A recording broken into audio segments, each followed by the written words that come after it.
L'année dernière, on vous avait emmené avec nous sur une traversée sur le GR5. Et bien cette année, c'est une boucle qu'on va faire en Suisse sur 7 jours. Et on va voir de sacrés sommets bien connus dans l'histoire de l'alpinisme puisqu'on fait le tour du Cervin.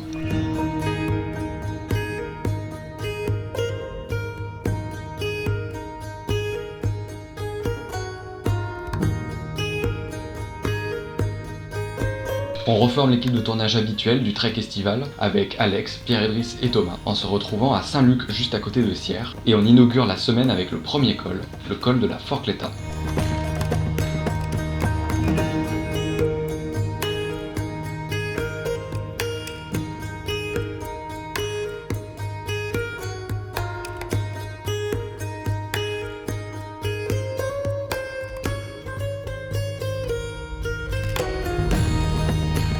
Vous l'avez vu sur la traversée des Alpes de Louis, la Suisse en août 2021 c'était pas ensoleillé, pour ne pas dire complètement trempé.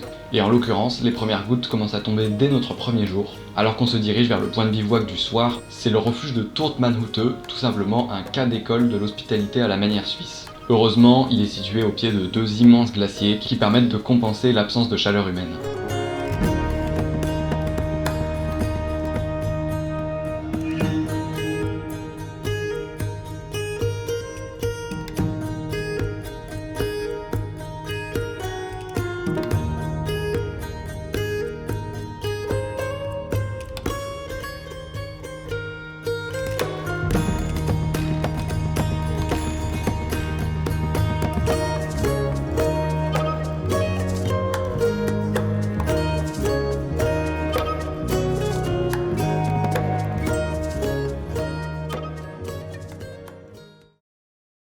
Après une nuit bien rafraîchissante et hydratante, c'est-à-dire sous une pluie glacée, on se lance vers les premières portions de randonnée alpine, un peu plus techniques et qui font tout l'attrait de ce trek, puis on longe la langue glaciaire jusqu'au col du Cholior.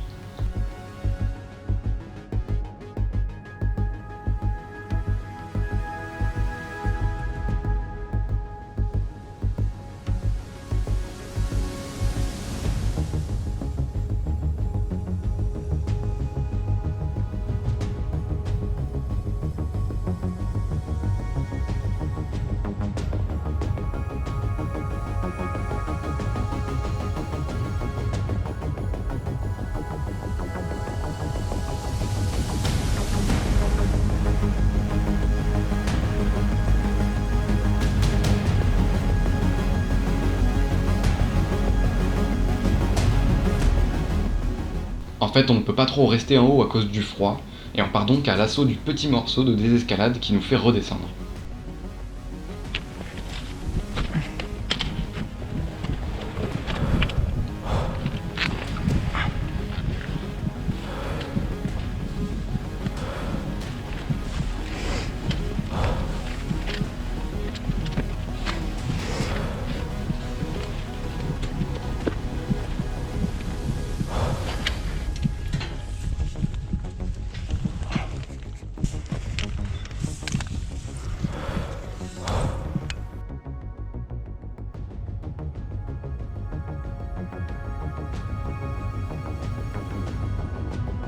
Une fois cette difficulté passée, on reste bien évidemment lucide et on ne perd pas l'occasion de s'entraîner à la marche sur névé, qui demande une technique spécifique, tout comme celle de la glissade sur névé.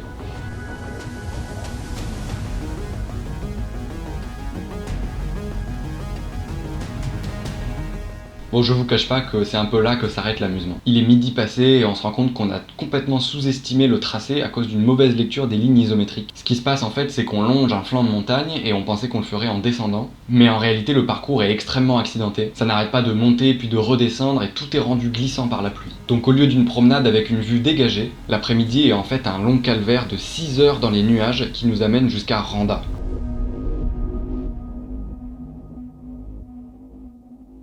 Et à Randa, je vous avoue que c'est un peu la situation de crise. Ça fait 2 jours qu'on est complètement trempé, on vient de faire une journée de 12 heures où chaque pas devait être assuré. On est marqué physiquement et pas uniquement musculairement parce que c'est aussi toutes nos articulations qui nous font mal. On improvise donc une nuit en hôtel pour faire sécher nos affaires. Mais je vous avoue que le moral est pas au plus haut. Thomas n'arrive plus à plier sa jambe, Pierre-Idriss est malade, Alex et moi avons les chevilles complètement broyées. Et pour couronner le tout, pour le lendemain, on a prévu plus de 2000 mètres de dénivelé. Donc ça reste entre nous, mais on a tout simplement décidé d'annuler le 3e jour. Le lendemain, on prend donc un train pour Zermatt et on passe la journée à jouer aux cartes au soleil et à bien se reposer. On finit par se trouver à un point de bivouac à l'écart de la ville, à environ 1 heure de marche, et à ce moment-là, on est rempli d'espoir pour le lendemain.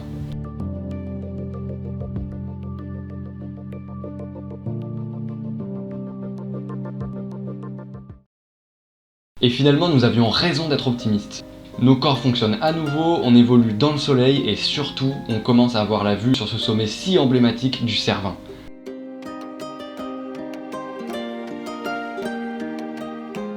On se dirige vers le Théodule Pass en passant par un glacier sur lequel on répète bien évidemment les gestes de base de progression sur glace, en particulier l'encordement, tout simplement indispensable en cas de chute.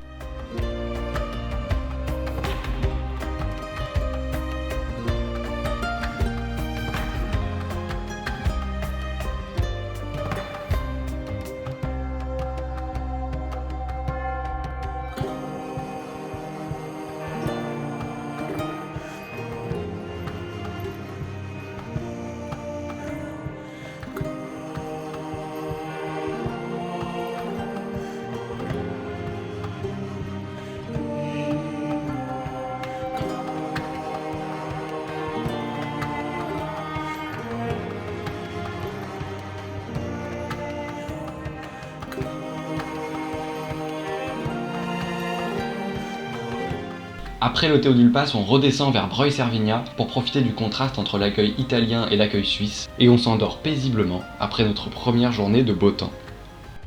Et mine de rien, on est déjà arrivé à la moitié du périple. C'est donc déjà fini pour la vidéo d'aujourd'hui, mais ne manquez pas le prochain épisode si vous aimez voir des gens à l'intérieur d'un orage à 3000 mètres, ou si vous ne voulez tout simplement rien rater de notre plus belle journée dans la vallée d'Arola.